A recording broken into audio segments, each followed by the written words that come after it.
네, 안녕하세요. 신한투자 아카데미, 오늘은 카카오페이에 관련해서 이야기를 나눠볼 텐데요. 말씀을 나눠볼 이미연 수석연구원님을 자리에 모셨습니다. 네, 안녕하세요. 안녕하세요. 안녕하세요. 네, 최근에 카카오페이 주가가 참 많이 올랐어요. 저희가 일상생활에서 사실 카카오페이를 많이 쓰는 것 같기는 한데 구체적으로 어떤 서비스들을 얘네가 하고 있는지 저희는 잘 모를 것 같아요. 그래서 어떤 기업인지 간략하게 설명을 좀 부탁드리겠습니다. 네, 카카오페이에 대해서 잠시 설명해 드리겠습니다. 카카오페이 많이 쓰고 계실 것 같아요. 혹시 태용 연구원도 쓰시나요? 네, 저도 오늘 점심 먹고도 바로 보낸다고 썼습니다. 아, 정말요? 네. 아주 바람직한, 네, 저희 최태용 네. 연구원입니다. 네. 카카오페이는요, 2014년도 9월에 처음으로 이제 카카오톡의 인앱 형태로 그 송금하기를 시작으로 서비스를 개시를 했습니다. 그리고 2017년도에는 별도의 앱으로 이제 분사를 해서 이제 나오는 그런 이제 구조가 되었는데, 카카오페이는 사실 이제 직접적으로 금융 서비스를 이제 그 제공을 할 때 어떠한 리스크 테이킹을 직접 한다기보다는 기존의 금융회사가 소비자들에게 보험 상품 또는 이제 뭐 대출 상품 혹은 뭐 카드 상품, 주식 투자 상품 등을 이제 그 추천하는 데 있어서 사용할 수 있는 그런 이제 플랫폼으로 보시면 되실 것 같아요. 그래서 기존 이제 금융회사들하고 가장 다른 차이점이 뭐냐라고 했었을 때, 일단 첫 번째로는 유저들한테 과금이 되지 않는다라는 점입니다. 그러니까 유저들한테 과금이 없다는 거는, 예를 들어서 만약에 저희가 대출을 받는다라고 하면은 은행에서 대출을 받을 때 우리는 은행에게 대출 이자를 지급을 하죠. 그리고 만약에 주식을 매매를 한다 하면은 이 증권사한테 주식 중개 수수료를 내고요. 혹은 보험 상품에 가입한다고 하면은 이 보험사한테 보험료를 납부를 합니다. 하지만 카카오페이를 사용할 때는 어떨까요? 혹시 송금하기 할 때 네. 뭐 어떤 수수료 내셨나요? 카카오페이로? 아니요, 안 냈던 것 같습니다. 그쵸. 네. 카카오페이는 유저들한테 돈을 받지 않는 기업이에요. 이 회사는 결국에 이렇게 중간에서 기존의 금융회사가 제공하던 금융 서비스를 리테일 유저들에게 제공할 때에 거기에서 발생하는 어떠한 이제 거래에 대해서 그 해당 금융회사로부터 수수료를 받는 구조이고요. 기존의 유저들에게 받는 그런 이제 어떠한 과금 체계는 전혀 없는 금융 플랫폼이라고 생각하시면 됩니다. 그래서 주요 이제 그 매출 구성을 살펴보게 된다면은 결국에는 모두 다 이제 금융 서비스 매출이라던가 혹은 뭐 결제 서비스 매출, 기타 서비스 매출 이런 쪽으로 구성이 되는데, 이 모든 매출은 다 기존 금융회사로부터 수수료 명목으로 취득하게 되는 것들이라고 보시면 좋을 것 같아요. 그렇군요. 카카오페이가 어떤 기업인지는 이제 좀 대략 알 것 같은데, 그러면 저희가 카카오페이를 볼 때 좀 주요하게 좀 봐야 될 지표 같은 거는 어떤 게 있을까요? 유저들을 이제 그 끌어들이는 역량이 다른 금융회사들하고는 다릅니다. 카카오페이는 기존 금융회사 또는 여타 금융 플랫폼하고는 다르게 신규 유저를 획득하는 데 있어서 비용이 들어가지 않습니다. 왜 그러냐면은 보통 이 카카오페이 서비스를 이용하는 고객들은 카카오톡의 서비스를 기반으로 해서 카카오페이로 유입이 된 유저들입니다. 결국에 이제 카카오톡을 사용을 하면서 자연스럽게 그 안에서 송금하기를 사용을 하면서 무료 서비스를 이용을 하게 되고요. 이 송금하기는 사실 이 카카오페이한테는 돈이 안 되는 그런 이제 매출이에요. 그래서 이제 이렇게 자연스럽게 유저들이 카카오페이의 유저로 진입을 하게 되고, 그리고서 이제 그 다음으로도 많이 쓰시는 게 온라인 결제입니다. 온라인 결제 중에서 가장 먼저 또 사용을 하게 되는 게 선물하기죠. 카카오톡에서 선물하기를 아마 다들 한 번쯤은 사용해 보시거나 뭐 선물을 보내거나 받는 거는 다들 해보셨을 거예요. 이 과정에서도 가맹점으로부터 수수료를 받아옵니다. 예를 들어서 제가 카카오톡에서 선물하기로 스타벅스 뭐 기프티콘을 하나 선물을 했다, 4,500원짜리를 선물을 했다라고 하면은 카카오페이는 여기에 대해서 약 2% 수준의 가맹점 수수료를 수취를 하게 됩니다. 대략 90원 되나요? 네, 그렇죠. 이것들이 이제 그 결제 수수료 매출로 잡힌다고 보시면 되실 것 같아요. 주로 이렇게 되면은 또 이제 그 다음으로 쓰는 게 카카오톡 선물하기 이외에 다른 플랫폼에서도 카카오 페이 결제를 이용을 하게 되는 거죠. 아마 온라인 쇼핑몰들에서 쇼핑하실 때 많이 보셨을 거예요. 간편 결제할 수 있는 것들 중에는 뭐 앱카드도 있지만 카카오페이, 네이버 페이로도 결제가 가능합니다. 이런 것들이 있으실 텐데 여기에서 발생하는 것이 그 온라인 결제 쪽으로도 이제 잡힌다고 보시면 되실 것 같아요. 이렇게까지 온라인 그 결제까지 사용을 하셨다면은 보통 오프라인 결제까지도 많이 넘어갑니다. 어떤 쪽에서 이제 많이 넘어가느냐? 예를 들어서 뭐 제가 올리브영에 갔어요. 올리브영에서 가끔 이제 포스기에 라이언 스티커 하나 딱 붙여 있고 써 있죠. 올리브영에서 3만 원 이상 결제하면은 3,000원 페이백 드립니다. 이렇게 써 있는데요. 이러면은 또 이제 핸드폰에서 카카오페이에 들어가서 카카오페이 앱으로 이제 바코드 결제를 하게 됩니다. 바코드 결제를 하게 되면은 이제 페이머니 또는 저의 이제 신용카드로 결제를 할 수 있게 되는 거고요. 이런 것들이 이제 오프라인 결제로 이제 매출이 잡힐 수 있는 부분이 있죠. 그리고 그 다음으로 또 이제 유저들이 사용하게 되는 거는 보통 이 정도의 이제 금융 서비스 영역까지 들어오면은 보통 이제 그 대출까지 같이 보게 되죠. 내가 이제 대출을 받아야 되는데 얼마까지 한도가 나올 수 있을까? 어디서 대출을 받아야 더 금리가 저렴할까? 이거를 비교하기 위해서 플랫폼에 들어갑니다. 뭐 토스에 들어가실 수도 있지만 카카오톡 또는 카카오페이에 들어가도 이 모든 조회가 가능하고요. 참고로 카카오톡에서 사용하는 카카오페이 서비스도 모두 다 카카오페이의 매출로 잡히고 있는 상황인 거를 인지해 주시면은 사실상 이 카카오톡 생태계의 중요도가 굉장히 높다는 것을 이제 확인을 하실 수가 있습니다. 그래서 대출 쪽에서 또 이제 이렇게 대출 중개를 해줬다 하면은 또 이제 은행으로부터 수수료를 받는 구조이고요. 이 이외에 또 이제 또 진출을 한 게 그림에서 보시는 것처럼 보험 그리고 주식 투자 이런 쪽이라고 보시면 되실 것 같아요. 보험 가입할 때에도 보험 가입에 따른 수수료를 이제 보험사로부터 수취를 하게 되고요. 그리고 이제 주식 중개를 함으로써 이 회사가 이제 카카오페이 증권을 가지고 있는데 뒤에서 말씀을 드리겠지만 이 회사를 통해서 해외 주식 선물하기 같은 서비스를 이용을 하실 수가 있습니다. 마지막으로 이제 소비 관리 부분이 있는데 소비 관리 같은 경우에는 아무래도 마이데이터 산업이랑 같이 좀 묶어서 보셔야 되실 것 같아요. 잘 아시겠지만 이 마이데이터 사업이라는 것 자체가 우리가 가지고 있는 모든 이제 금융 정보를 한 곳에 끌어와서 이 플랫폼에서 그 데이터들을 가지고 우리의 소비 패턴이라던가 성향을 모두 다 분석을 해서 최적의 금융 상품을 제공을 해주는 그런 서비스로 연계가 될 수 있는 부분인데 이런 부분까지 현재는 카카오페이가 영역을 확장을 하고 있다라고 봐주시면 좋을 것 같습니다. 카카오페이의 주주 구성을 잠깐 좀 살펴보겠습니다. 현재 카카오페이는 카카오가 약 47%의 지분을 들고 있고요. 그리고 그 알리페이 싱가포르 홀딩스가 약 35%의 지분을 들고 있습니다.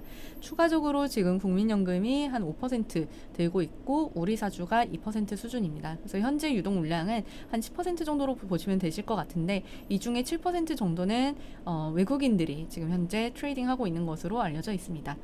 보시면은 이제 카카오페이 같은 경우에는 자회사로 카카오 손해보험과 카카오페이 증권 그리고 KP 보험 서비스 이렇게 세 가지 회사를 자회사로 보유를 하고 있습니다. 카카오 손해보험은 최근에 카카오페이가 자체적으로 그 손해보험업 인가를 자체적으로 이제 받으면서 새로 이제 설립을 한 자회사라고 보시면 되실 것 같고요. 네, KP 보험 서비스는 구 인바이유를 인수를 한 GA 자회사라고 보시면 좋을 것 같습니다.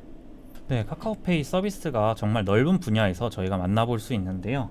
이제 카카오페이가 어떤 거를 하는 기업인지는 대충 알 것 같아요. 그러면 저희가 카카오페이를 볼 때 좀 주요하게 봐야 될 지표는 어떤 게 있을까요? 네, 주요 지표로는 크게 세 가지 보실 수 있을 것 같아요. MAU라고 하는 월간 평균 이용자 수, 그리고 이제 TPV라고 하는 총 결제 금액, 그리고 세 번째로는 retention rate 이렇게 세 가지를 보실 수가 있는데 일단 첫 번째로 MAU 먼저 살펴보겠습니다. 이 회사는 2022년도 상반기 기준으로 MAU가 2,190만 명을 기록을 했고요. 카카오톡 유저들 중에 약 50% 정도가 현재 페이를 사용하고 있다고 보시면 좋으실 것 같아요. 같이 또 보셔야 되시는 거는 이 카카오페이를 이용하는 고객들이 얼만큼의 서비스를 이용을 하고 있느냐를 보셔야 될 것 같아요. 우측의 차트를 봐주시면은 이게 카카오페이의 이용 케이스별 유저 수인데요.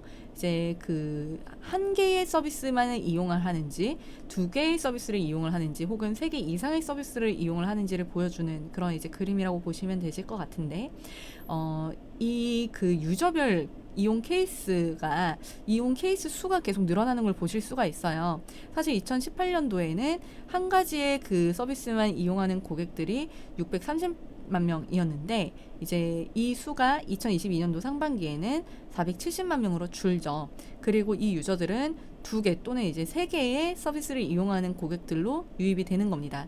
아까 잠깐 이제 말씀드렸지만 이 카카오톡 생태계를 통해서 처음으로 사용하게 되는 서비스가 보통은 송금하기라고 말씀을 드렸고, 이 케이스 한 개만 이용하는 고객들이 대부분이 송금하기를 이용하는 고객들이라고 보시면 되실 것 같아요. 송금하기 하나만 이용하는 고객들이고요. 이 두 번째 케이스는 온라인 결제라고 보시면 되실 것 같고, 세 번째 케이스부터는 이제 뭐 오프라인 결제를 비롯해서 그 대출 중개, 보험 중개 이러한 좀 더 고도화된 금융 서비스까지 이용하는 고객들이라고 보시면은 좋을 것 같습니다. 중요한 거는 이 그 세 개 이상의 케이스를 이용하는 유저들이 계속 꾸준하게 빠르게 성장을 하고 있다는 부분인데요. 결국에는 이게 송금하기로는 앞서 말씀드렸지만 카카오페이가 그렇게 매출을 많이 올리기는 쉽지 않습니다. 왜냐하면 송금은 무료거든요. 유저들한테는 절대 과금하지 않는다고 말씀드렸잖아요. 페이로 송금하는 걸로는 매출이 잡히지 않습니다. 단 한 달에 10회 이상 송금하기를 하면은 그때부터는 과금을 하는데요. 보통 그렇게까지는 쓰지 않더라고요. 네, 그래서 보통 송금하기에서는 수수료가 발생하지 않기 때문에 말씀드린 것처럼 두 개 또는 그 세 개 이상의 케이스 유저들이 늘어나는 것이 굉장히 중요하다라고 해석을 하시면 좋을 것 같습니다. 네, 이용자 수 관련해서 말씀을 해주셨는데요. 제가 생각하기에는 이용자 수 또 외에도 또 그들이 얼마나 쓰는지에 대해서도 저희가 좀 관심 깊게 볼 필요가 있지 않을까 생각이 들어요. 이 부분에 대해서는 어떠실까요? 네, 당연히 중요합니다. 이 이용자 수가 물론 이제 기본적으로 계속 이제 꾸준히 매출이 나온다고 하는 가정하에서는 MAU가 중요하지만 말씀하신 것처럼 정말 핵심 지표로는 이 유저들이 얼만큼 이제 돈 되는 서비스를 많이 사용을 하느냐가 중요하겠죠. 이거를 이제 저희가 보는 방법이 총 결제 금액이라고 하는 이 TPV라는 지표이고요. TPV는 크게 이제 두 가지로 나눠서 보실 수가 있어요. NRTPV하고 RTPV, 그러니까 이제 Non-Revenue TPV하고 Revenue TPV 두 가지로 나눠서 보실 수가 있는데요. Non-Revenue TPV라고 하면은 결제 금액들 중에서 매출로 이어지지 않는 결제 금액인데, 이걸 굳이 서비스로 나눠서 본다면 말씀드린 것처럼 송금이 되겠고요. 그리고 결제, 대출 중개, 보험 중개와 같이 수수료를 우리가 가맹점으로부터 이제 취득할 수 있는 이런 서비스는 RTPV 쪽으로 좀 이제 그 구성이 된다고 보시면 되실 것 같아요. 현재 3분기 기준으로 TPV는 분기 기준 30조 원이 나왔고요. 그리고 RTPV는 한 9조 원 수준의 기록을 했습니다. 나머지가 NRTPV라고 보시면 되시겠는데, 이 송금 금액이 굉장히 많아요. 결국에 이 송금으로부터 트래픽이 발생을 하는 거거든요. 송금에서부터 결국에 모든 것이 시작이 되어서 매출을 일으킬 수 있는 서비스까지 계속 이제 성장을 하는 그런 그림이라고 보시면 되실 것 같습니다. 여기에서 이제 발생하는 수수료율을 잠깐 살펴보자면요. 결제 쪽에서는 온라인, 오프라인 가리지 않고 수수료율은 한 1, 2% 수준으로 보시면 되실 것 같습니다. 대출 중개 관련해서는 이제 신용대출과 전세자금 대출 모두 다 제공을 하고 있는데요. 수수료율은 신용대출이 1.2% 그리고 전세자금 대출이 0.8% 수준으로 추정이 되고 있습니다. 보험 중개 같은 경우에는 월납보험료의 100에서 600%까지 좀 다양한 범위에서 현재 수수료를 수취하고 있는 것으로 추정이 되고 있습니다. 그렇군요. 저희가 그러면 양적인 부분에 대해서는 좀 본 것 같은데, 저만 하더라도 몇 년 전부터 이 카카오페이 서비스를 써왔거든요. 이 사용한 연차가 오래될수록 유저들의 어떤 추이를 보이는지가 좀 궁금해요. 그래서 그거에 대해서는 또 어떻게 보시는지. 네, 당연히 이제 오래 쓰면 오래 쓸수록 그 결제 금액이 좀 늘어나는 거는 당연한 것 같아요. 금융 서비스 특성상 사실 이제 유저한테 가장 중요한 거는 이 금융회사에 대한 신뢰도입니다. 제가 이 회사를 사용을 했었을 때, 이 회사의 이 서비스를 사용을 했었을 때, 과연 이 결제가 완벽하게 차질 없이 이루어질 수 있느냐. 결국에 이게 결제의 완결성이겠죠. 이런 부분이 굉장히 중요하고, 그리고 제가 이 서비스를 이용을 할 때에 어떠한 저의 이제 손해가 없어야죠. 뭐 손해라는 거는 금융사고로서 발생을 하는 그런 이제 손해겠죠. 이런 거에 대한 이제 신뢰가 필요한데 이러한 부분에 이제 한번 잘 구축을 해두면은 사실 유저들이 한번 사용하기 시작하면은 편리하다면은 계속 사용을 하게 됩니다. 그렇죠. 근데 이제 이 카카오페이 같은 경우에는 애초에 여타 금융 회사들하고는 가장 달랐었던 게 굉장히 편리성을 제고를 해둔 그런 이제 금융 서비스라는 거였죠.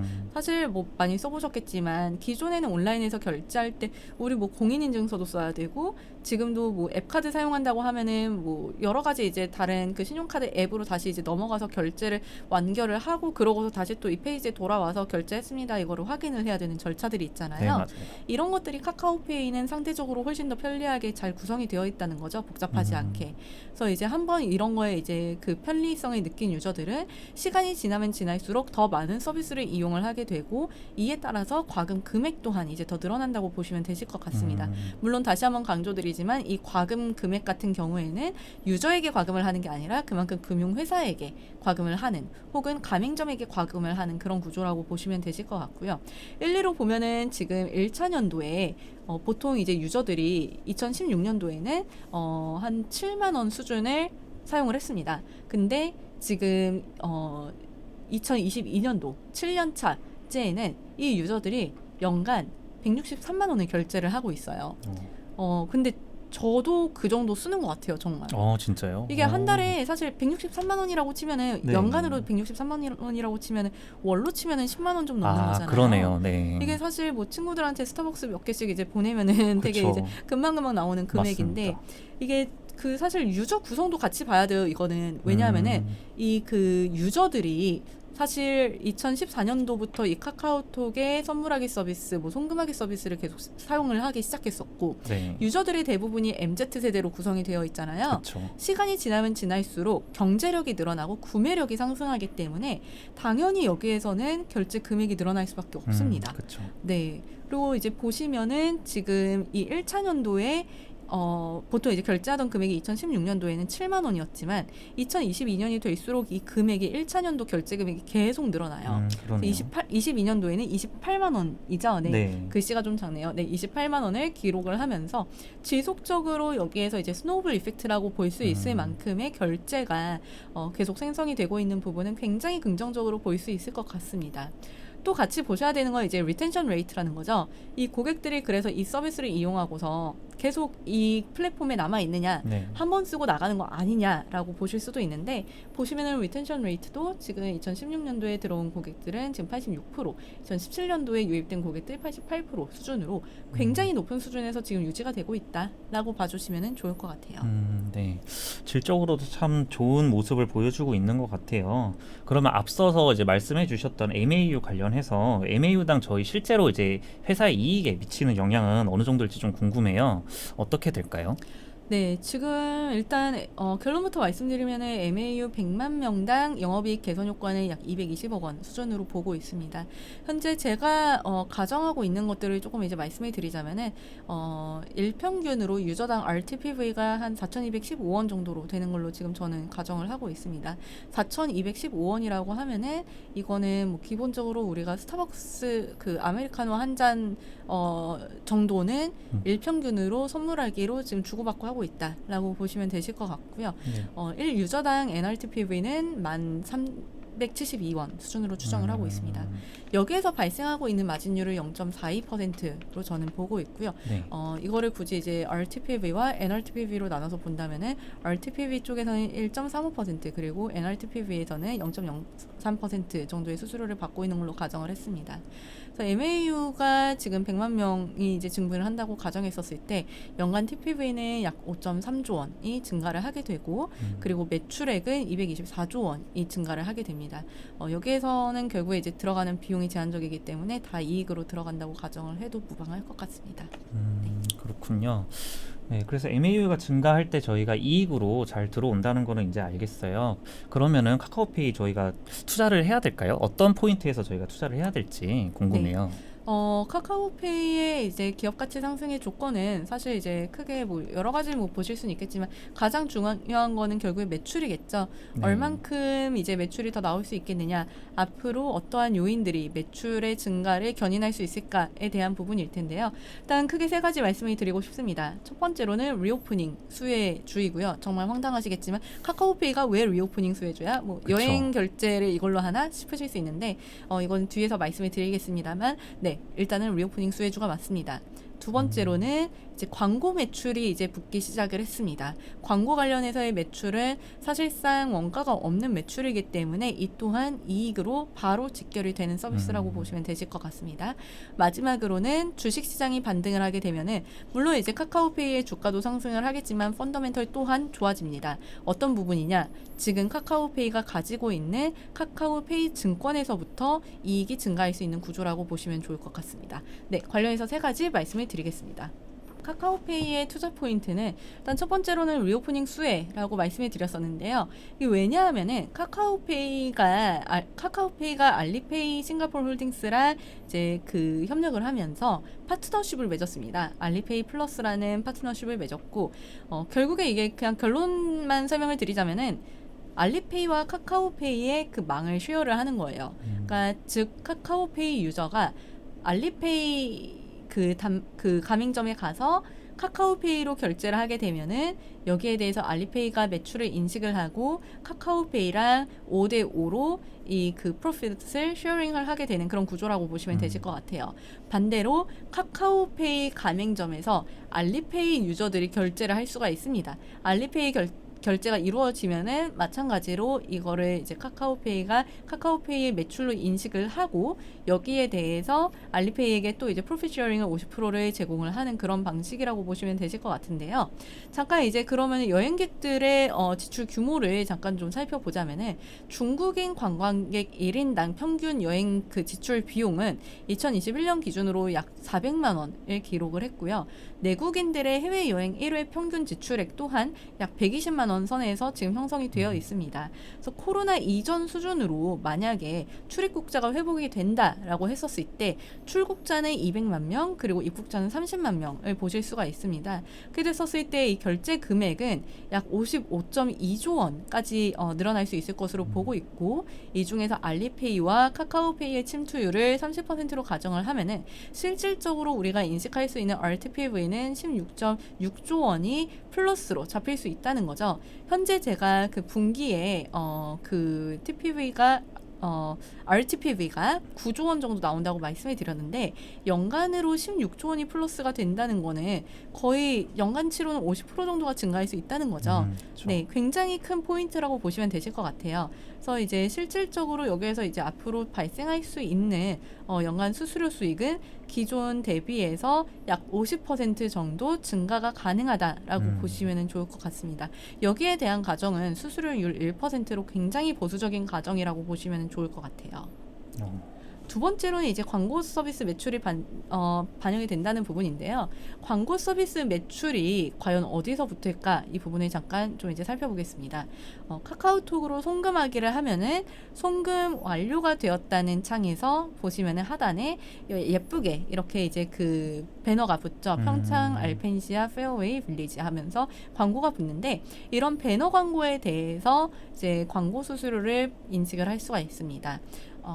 참고로 이런 배너는 지금 카카오톡에서도 우리가 많이 활용을 하는 걸 볼 수가 있는데요.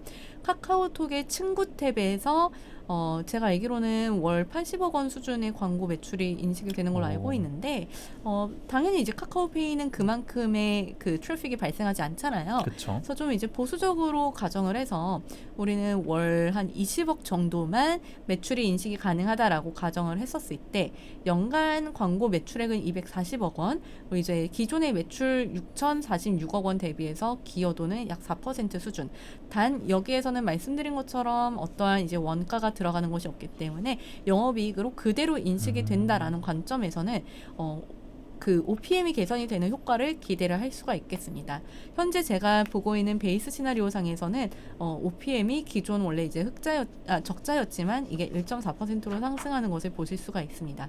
조금 더 공격적으로 가정을 해서 월 평균으로 40억 원 수준의 매출이 창출될 수 있다라고 한다면은 OPM은 5.4%까지 상승을 할 수 있게 됩니다. 리오프닝 수혜주가 맞다는 것도 사실 알겠고 이제 광고 서비스 매출도 기대된다는 점도 알겠습니다. 근데 아까 또 말씀해 주셨던 부분 중에 주식시장 관련해서도 말씀을 주셨어요. 요거는 또 어떤 걸까요? 네, 주식시장이 반등하게 되면은 이제 그 증권 자회사의 흑자 전환이 예상이 됩니다. 지금 현재 카카오페이 증권 같은 경우에는 최근에 MTS를 새로 출시를 하면서 굉장히 큰 이제 비용 투여가 있었는데요. 여기에서 이제 결국에 회수를 하려면은 그 거래가 계속 많이 나와야 되죠. 지금 현재 카카오페이 증권 같은 경우에는 국내 주식에 대해서 1.5bp, 해외 주식에 대해서는 25bp의 수수료를 부과를 하고 있는 상황이고요.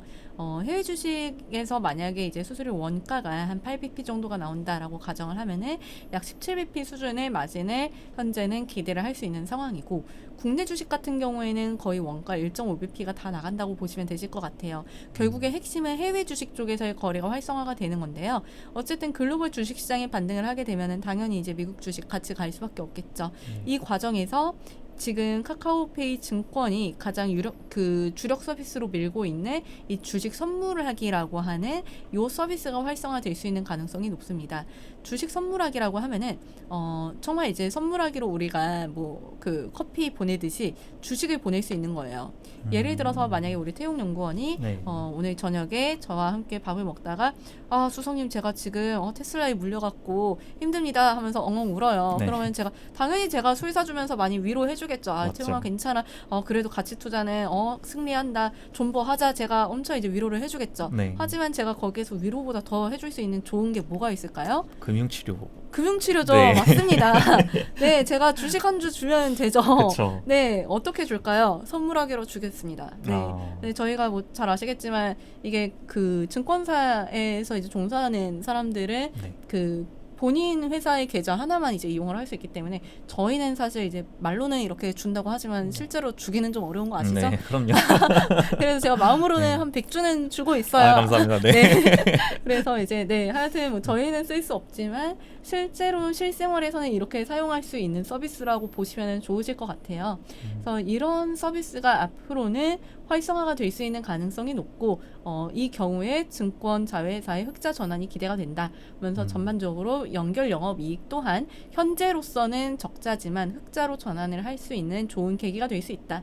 이 정도로 봐주시면 좋을 것 같습니다. 네, 그래서 잠깐 제가 카카오페이랑 비슷한 서비스를 하는 업체가 뭐가 있을까 잠깐 생각을 해봤어요. 보니까 네이버페이, 그러니까 네이버 파이낸셜하고 토스 정도가 있을 것 같은데 경쟁사하고 좀 비교를 해보셨을 때는 어떠셨는지 말씀 좀 부탁드릴게요. 네, 경쟁사하고 비교해도 사실 굉장히 이제 경쟁력 우위에 있다라고 저는 보고 있습니다. 일단 좀 서비스별로 좀 정리를 해보았어요. 보시면은 일단 뭐 크게 여러 가지 부문으로 좀 정리를 해봤는데 일단 MAU부터 좀 말씀을 드리겠습니다. MAU 같은 경우에는 카카오페이가 가장 좀 이제 우위에 있고 간편 송금 서비스 또한 이제 카카오페이가 여타 그 플랫폼들 대비해서는 좀 더 상대적으로 경쟁력이 있는 그런 이제 수준이라고 보시면 좋을 것 같아요. 간편 결제는 네이버 파이낸셜이 조금 더 우위에 있는 상황이고요. 대출 중개 같은 경우에는 아무래도 토스가 그리고 주식 중개 또한 토스 증권이 좀 더 우위에 있는 상황입니다. 보험 중개와 보험 언더라이팅은 아직 서비스 초기 단계이기 때문에 경쟁력을 비교하기에는 조금 이제 무리가 있는데 이걸 보시면 이제 같이 좀 보셔야 되는 게 이 플랫폼들이 각자 이 서비스를 언제쯤 출시를 했느냐예요. 보시면은 이제 첫 서비스 개시 시점이 카카오페이는 2014년 9월, 네이버 파이낸셜은 2015년 6월, 그리고 토스는 2015년 2월인데요. 아무래도 가장 먼저 서비스를 제공한 업체가 가장 MAU가 많은 거를 보실 수가 있어요. 그리고 실제로 어떤 서비스든지 간에 가장 먼저 이 서비스를 출시하는 업체들이 상대적으로 경쟁력이 우위에 있다라는 거를 좀 확인을 하실 수가 있는데 이런 건 특히 최근 들어서 더 뚜렷해진 것 같아요. 사실 뭐 간편 송금이라던가 뭐 그런 거는 이제 아무래도 그 페이가 카카오톡의 에코시스템에 태우고 있기 때문에 조금 더 이제 그 유리했었던 건 있지만 대출 중개라던가 주식 중개 뭐 이런 서비스들은 사실 정말 이제 금융 서비스가 필요해서 어떠한 플랫폼의 이용에 대한 니즈가 있는 분들이 좀 사용하는 거잖아요. 네. 이런 것들은 사실 어떤 회사가 더 빠르게 서비스를 출시를 했느냐에 따라서 거기에 대한 마케팅 효과도 굉장히 많이 반영이 되는 것 같습니다. 그래서 실질적으로 이제 대출 중개와 주식 중개와 같은 이런 서비스들은 조금 더 이제 서비스 출시 시점이 앞당겨져 있는 회사가 좀 더 이제 경쟁력이 우위에 있다고 보시면 되실 것 같은데, 단기적으로는 이렇게 누가 더 빨리 서비스를 출시를 했느냐 이게 굉장히 중요합니다만 중장기적으로는 그게 다가 아니겠죠. 중장기적으로는 어떤 회사가 더 편리하고 신뢰도가 높고 기존의 플랫폼을 더 잘 활용을 할 수 있겠느냐, 이러한 부분들이 좀 더 중장기적으로는 우리가 접근해야 되는 포인트이지 않을까 보고 있습니다. 각각의 포인트들에 대해서 잠깐 짧게 좀 말씀을 드리자면은, 현재 MAU 같은 경우에는 카카오페이가 가장 이제 많이 있고, 말씀드린 것처럼 결제 TPV는 네이버 파이낸셜이 훨씬 더 많이 있습니다. 지금 토스 같은 경우에는 상대적으로 좀 경쟁력에서 여류에 있다고 보시면 되실 것 같고요. 이 이유는 사실 네이버 파이낸셜과 카카오페이 같은 경우에는 네이버 그리고 카카오라고 하는 기존의 플랫폼을 기반으로 해서 유저들을 획득을 했기 때문에 상대적으로 우위에 있지만, 토스는 자체적으로 그냥 나와 있는 그냥 앱이기 때문에, 서비스이기 때문에 상대적으로는 이러한 경쟁력에서는 조금 밀릴 수밖에 없다라고 보셔도 좋으실 것 같아요. 대출 중개 쪽에서는 그럼에도 불구하고 토스가 가장 이제 압도적으로 우위에 있습니다. 대출 중개 MS는 현재 토스가 약 12%, 카카오페이가 7%, 핀다가 5% 수준으로 추정이 되고 있고요. 대출 중개로 넘어가서 보면은 그럼에도 불구하고 토스가 조금 더 이제 경쟁력이 있는 상황을 좀 확인을 하실 수가 있습니다. 토스 같은 경우에는 현재 전체 국내 신규 대출에서 차지하고 있는 대출 중개 MS가 약 12% 수준으로 추정이 되고 있고요. 카카오페이는 7%, 핀다는 5% 수준으로 지금 추정이 되고 있습니다. 현재 토스와 핀다의 대출 중개 금액이 굉장히 빠르게 늘어나고 있는 것을 확인을 하실 수가 있는데요. 아무래도 그 금리가 상승을 하고 전반적으로 대출에 대한 수요가 증가를 하는 모습을 그동안 보여왔었기 때문에 상대적으로 토스와 핀다에 대한 관심도도 높았을 거라고 생각이 듭니다. 특히 토스 같은 경우에는 앞서 말씀드렸었던 것처럼 아무래도 서비스 개시 시점이 가장 앞서 있었기 때문에 상대적으로 TPV를 증가시키는 데 더 유리했을 거라고 생각이 들고요. 핀다 같은 경우에는 토스와 카카오페이 대비해서 제휴되어 있는 금융회사 수가 더 많기 때문에 아무래도 훨씬 더 많은 고객들이 더 많은 금융회사에서의 이제 대출 환도와 금리를 비교를 할 수 있어서 빠른 성장이 가능한 것으로 추정을 하고 있습니다. 주식 중개로 넘어가면은 여전히 카카오페이보다 토스가 조금 더 우수한 그런 지표를 보여주고 있는데요. 현재 국내 주식 MS가 토스 증권 같은 경우에는 1%에 육박하고 있는데 카카오페이 증권 같은 경우에는 0.1% 수준에 불과하고요. 국내 주식 수수료율 같은 경우에는 토스 증권과 카카오페이 증권 모두 1.5bp 수준에 머물러져 있을 것으로 추정이 되고 있습니다. 그래서 저희가 경쟁사 대비해서 어떤 장점들이 있는지 잘 알 수 있었습니다. 그러면 향후 저희가 좀 업사이드나 좀 다운사이드로 갈 수 있는 기회나 리스크들이 어떤 게 있을지 좀 말씀 주시면 감사하겠습니다. 네, 뭐 기대 요인과 위험 요인 다 이제 좀 살펴볼 필요가 있으실 텐데요. 잠깐 이제 표에서 좀 봐주시면은 일단 MAU 같은 경우에는 카카오톡의 유저들이 지속적으로 유입될 수 있는 것이 굉장히 좋은 포인트가 될 것 같습니다. 카카오톡의 유저 중에 지금 한 절반 정도가 카카오페이의 유저로 들어와 있는 상황인데 나머지 50%가 또 고객으로 유입이 될 수 있는 그런 요인이 있다라고 보고 있고요. 위험 요인 같은 경우에는 현재 카카오페이 앱 자체의 DAU는 여전히 성장이 정체가 되어 있다는 부분입니다. 카카오페이 서비스의 MAU는 지금 2190만 명을 올 상반기 기준으로 기록을 했지만 앱 DAU는 200만 명 수준에 현재 불과한 상황이기 때문에 여기에서는 자체적인 경쟁력 제고가 필요하다 보고 있습니다. 그리고 온라인 결제 측면에서는 20대의 구매력이 지속적으로 상승을 하고 있고 중장기적으로 중장년층의 결제력이 더 개선이 될 것으로 보고 있습니다. 특히 이제 서비스 이용 활성화 굉장히 중요한 그런 포인트가 될 걸로 보고 있고요. 그리고 전국적인 가맹점 확대 또한 하나의 트리거 요인으로 보고 있습니다. 대출 중개 측면에서는 이제 대출 규제 완화에 힘입어서 대출 한도가 증가함에 따른 수수료 수익의 증가가 가능할 것으로 기대를 하고 있고요. 또한 이제 대환 대출 플랫폼이 새로 출범을 하게 될 경우에 여기에 따른 수혜를 온전히 기대할 수 있지 않을까 보고 있습니다. 주식 중개 같은 경우에는 앞서 말씀드렸던 것처럼 국내외 주식 시장이 반등을 하게 되면은 여기에 따라서 해외 주식 선물하기 서비스가 활성화될 수 있는 여지가 있고요. 또한 신용공여 확대에 따른 이자 수익 수취 또한 가능할 것으로 보고 있습니다. 보험 중개 같은 경우에는 아무래도 수수료율이 높기 때문에 향후에 마진율을 개선하는 데 기여를 할 수 있을 것으로 보고 있지만 문제는 여기에서는 사실 지금 보험 서비스를 온라인으로 제공한다는 게 쉽지 않다는 거죠.